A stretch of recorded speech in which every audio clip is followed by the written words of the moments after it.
اعوذ باللہ من الشیطان الرجیم بسم اللہ الرحمن الرحیم کل نفس ذائقۃ الموت۔ سامعین محترم، خداوند منان اپنی مقدس کتاب لا ریب کتاب قرآن مجید میں ارشاد فرما رہا ہے کہ ہر نفس نے موت کا ذائقہ چکھنا ہے۔ جو اس دنیا میں آیا ہے اس نے موت کا ذائقہ چکھنا ہے۔ سوال یہ ہے کہ آیا کہ وہ جو ذائقہ جو چکھنا ہے ہم نے، وہ ذائقہ ہم نے بنانا کیسا ہے؟ کیونکہ وہ ذائقہ ہمارے اپنے اختیار کے اندر ہے۔ اب اگر ہم چاہتے ہیں کہ ہم اس موت کے ذائقے کو میٹھا بنائیں، ہمیں وہ اعمال انجام دینے ہوں گے کہ جس کے بارے میں پروردگار عالم نے ہمیں حکم دیا ہے۔ ہم نے اللہ کے رسول اور اس کے اولی الامر کی اطاعت کرنی ہوگی، ان کی اطاعت میں اپنی زندگی کو گزارنا ہوگا، تو یہ موت کا ذائقہ ہمارے لیے میٹھا بن جائے گا۔ لیکن اگر ایسا نہ ہوا تو پھر یہ موت کا ذائقہ ہمارے لیے کڑوا ہو جائے گا۔ تو اس لیے یہ اب ہمارے پر ڈیپینڈ ہے کہ آیا کہ ہم اس ذائقے کو میٹھا بناتے ہیں یا اس ذائقے کو کڑوا بنانا چاہتے ہیں۔ تو یہ ذائقہ کس طرح سے ہم نے بنانا ہے؟ میں آج اپنے اس عزیز، اپنے اس دوست رئیس عباس کمر پر آیا ہوں۔ انتہائی مخلص دوست تھے ہمارے، اور میں انہیں یہ خطاب دیتا ہوں مجاہد کا کہ دین کے معاملات میں یہ شخص جو ہے بہترین طریقے سے ورک کرتا تھا۔ جشن کا ماحول ہوتا تھا ائمہ معصومین علیہ السلام کا، تو یہ شخص نہ دن دیکھتا تھا نہ رات دیکھتا تھا۔ مجلس عزا ہوتی تو یہ شخص نہ دن دیکھتا نہ رات دیکھتا، یہ خدمت میں مصروف عمل رہتا۔ ایک اچھا انسان، ایک بہترین انسان، ایک بہترین دوست ہم سے رخصت ہو گیا، ہم سے سبقت دے گیا۔ لیکن یاد رکھیے گا کہ یہ چلا گیا ہے، ہم نے بھی اس کے پاس جانا ہے، ہم نے یہاں پہ نہیں رکنا۔ لیکن دیکھنا یہ ہے کہ آیا کہ یہ جو زندگی جو میں یہاں پہ گزار رہا ہوں وہ میں کیسی گزار رہا ہوں۔ تو میرے عزیز، مجھ پر ایک سوال کیا کسی دوست نے، کسی عزیز نے، انہوں نے کہا کہ موت کے بعد کا جو مرحلہ ہے وہ کیسا ہوتا ہے، اس کی نوعیت کیا ہے؟ تو میں انہیں آگاہ کرتا چلوں کہ ائمہ معصومین علیہ السلام سے جو ہمیں روایات ملی ہیں، جو تعلیمات ہمیں ائمہ معصومین علیہ السلام سے ہمیں ملی ہیں، اس میں یہ ہے کہ انسان جب اس دنیا سے اٹھتا ہے تو اس کی روح کو نکال لیا جاتا ہے اور اس کا جسم جو ہے وہ مردہ ہو جاتا ہے۔ لیکن وہ جو روح ہوتی ہے وہ اس میت کے ساتھ رہتی ہے، اس کے ساتھ پاس ہی رہتی ہے۔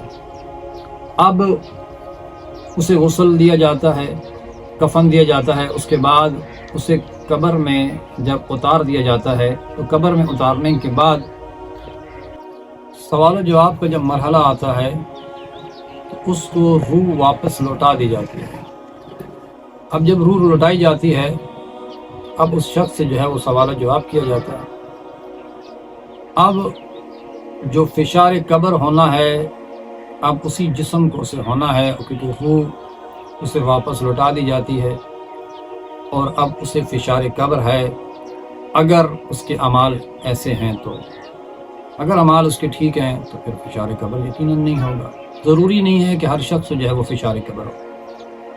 اب جو بھی قبر کی اذیتیں ہیں وہ اسے وہاں پر جو ہے وہ سامنا کرنا پڑے گا۔ اب یہ کب تک کرنا ہے اس نے، یہ اللہ رب العزت ہی بہتر جانتا ہے۔ جیسے ہی اب اس مرحلے سے وہ فارغ ہوتا ہے تو اب اسے جو ہے وہ دوبارہ اس کی روح وہاں سے نکالی جاتی ہے، اسے دوبارہ عالم برزخ کی طرف جو ہے وہ بھیج دیا جاتا ہے۔ اب جب وہ عالم برزخ کی طرف روح پرواز کرتی ہے، وہ چلتی ہے، تو اسے ایک جسم مثالی دیا جاتا ہے، اور وہ جسم ہوتا ہے کہ جو اس دنیا میں اس کے پاس تھا، وہی صورت، اسی طرح کا جسم اسے وہ دیا جاتا ہے، جسم مثالی کہا جاتا ہے۔ اب وہ کس نوعیت کا ہوتا ہے یہ خدا جانتا ہے اس معاملات کو. تو اسے جسم مثالی دے دیا جاتا ہے. اب کیا وہاں پر اسے عذاب ہوگا عالم برزخ کے اندر؟ فرمایا وہاں پر نہیں، عذاب ایسا نہیں ہے. وہاں پر اسے مصیبتیں اور تکلیفیں ہوں گی جس طرح عام طور پر دنیا کے اندر جو ہے وہ تکلیف اور پریشانیوں کا سامنا کرتا ہے وہ انسان اپنے اعمال کے نتیجے میں. اسی طرح جیسے اس کے اعمال ہوں گے عالم برزخ میں بھی اسی طرح اس کے پاس وہ مصیبتیں اور پریشانیاں آئیں گی. اور اس لیے روایات میں کہا جاتا ہے کہ عالم برزخ کے بہت بڑے گڑھے ہیں کہ انسان اپنے اعمال کی وجہ سے ان گڑھوں میں گرتا ہے اور کہیں کہیں عرصہ دراز تک جو ہے وہ ان گڑھوں میں پڑا رہتا ہے. تو اب یہ مرحلہ ختم ہوگا. تو جب وقت قیامت آئے گی تو اللہ رب العزت دوبارہ پھر اس شخص کو روح واپس لوٹائے گا اور اسے دوبارہ وہی جسم دیا جائے گا اور یہی جسم لے کر اس روح کے ساتھ جو ہے یہ شخص اللہ کی بارگاہ میں حاضر ہوگا اور پروردگار عالم اس سے اس کی دنیا کے بارے میں سوال کرے گا کہ جو وہ گزار کر آیا. اب وہاں پر اس کا جو فیصلہ ہوگا اب اس کے اعمال کے نتیجے میں اگر اس کے اعمال اچھے ہوئے تو اسے جنت میں جو ہے وہ بھیج دیا جائے گا اور اگر اس کے اعمال بد ہوئے تو یقیناً پھر اس کے لیے جہنم ہے تو اسے جہنم میں بھیج دیا جائے گا. تو یہ ہے ایک سلسلہ ہے روح کا اور انسان کے اس جسم کا، یہ ایک تسلسل ہے. تو دعا کرتے ہیں کہ پروردگار عالم ہمیں اس دنیا میں رہ کر اعمال صالح انجام دینے کی توفیق عطا فرمائے. اور اس لیے کہ جب انسان اس دنیا سے جاتا ہے تو یہ فرماتا ہے اور یہ کہتے ہوئے نظر آتا ہے یا لیتنی کنت ترابا، کہ کاش کہ میں انسان نہ ہوتا، میں مٹی ہوتا. لیکن اس وقت پچھتاوے سے کوئی فائدہ نہیں ہے. آج اس دنیا میں رہ کر اپنے بارے میں سوچیں، اپنے اس کریم پروردگار عالم کی اطاعت میں زندگی گزاریں، رسول اللہ کی اطاعت میں جو ہے وہ زندگی گزاریں، امیر المومنین کی اطاعت میں زندگی گزاریں. آج میں اپنے پروردگار کو ایک تو مانتا ہوں لیکن اس کی ایک بھی ماننے کو تیار ہوں. آج امیر المومنین کو میں اپنا امام تو مانتا ہوں لیکن امیر المومنین کی ماننے کے لیے میں تیار ہوں.